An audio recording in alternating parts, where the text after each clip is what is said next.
Hey guys, welcome back to the Phantom Snack YouTube channel. I am back with another review, and my last review of the summer. This is The Suicide Squad, released in 2021, starring Idris Elba, John Cena, Margot Robbie, Sylvester Stallone, Peter Capaldi, and other actors. And it was directed by James Gunn.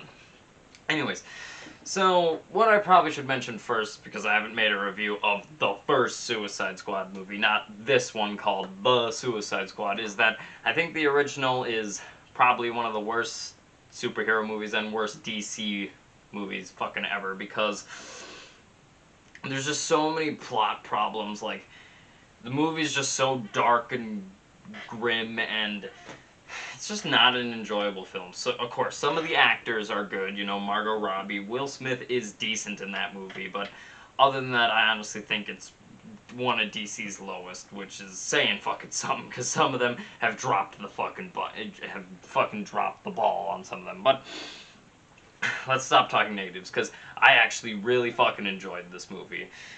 This movie follows the plot of course, Task Force X's the Suicide Squad being sent to Corto Maltese to stop Project Starfish from, like, being released and fucking up the world and stuff like that.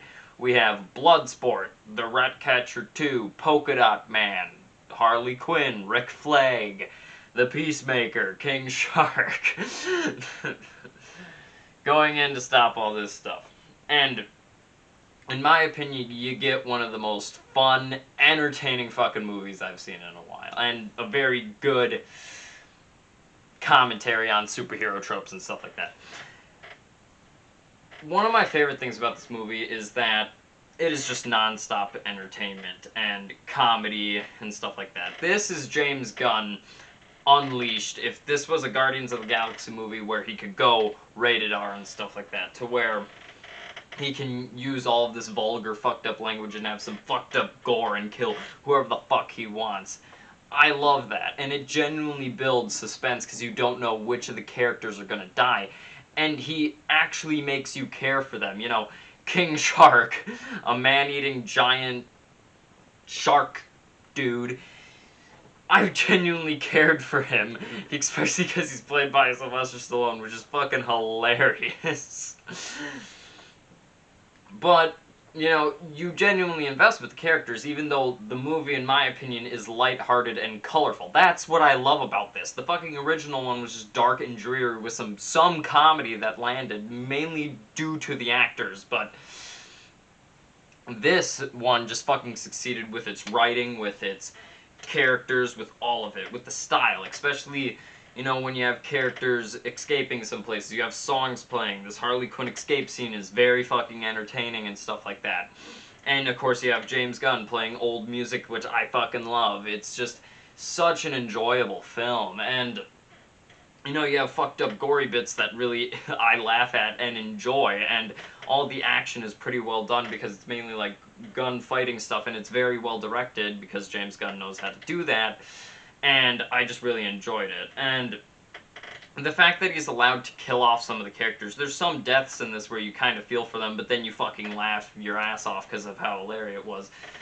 But from the fact that he's able to kill off some of the characters, you genuinely feel scared for them when they're fighting Starro the Conqueror at the end. And I also think that works a lot well with it. Even though you do care for the characters, it's still a lighthearted movie. It's not taking things seriously, from the fact that you have fucking Polka Dot Man, the Javelin, the detachable kid and shit like that running around fighting a giant fucking starfish.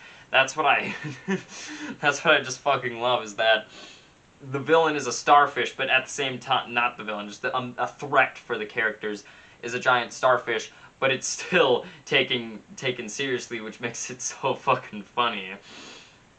And that's what I mean. It's just mocking some of the ridiculous sides of comic books that people overlook, and the fact that this is so lighthearted and fun just makes it so much better comparably to all the other DC movies. And like, the motivations for each character, like Bloodsport, it's something with his daughter again, but the character who's like running this operation is threatening his daughter, which I personally like, because he admits that he's a shit father and stuff like that.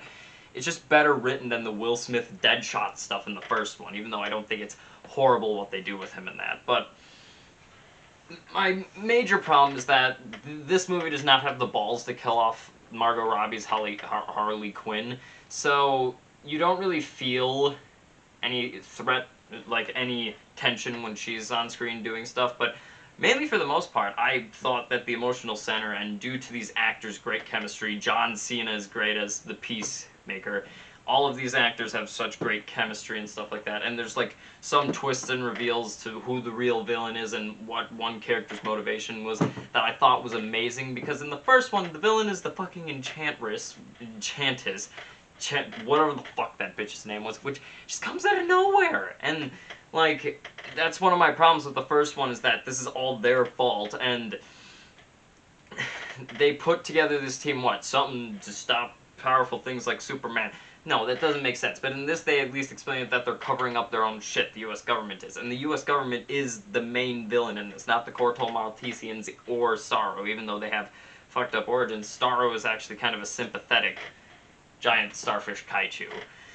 But anyways, I definitely recommend this film. This is a very enjoyable, stylized movie, thanks to the help of James Gunn's direction and all the actors' charisma with everyone. Anyways, hope you guys enjoyed. Like and subscribe down below. Comment what you think about the review. Please tell me what other stuff you want me to review. And see you next time.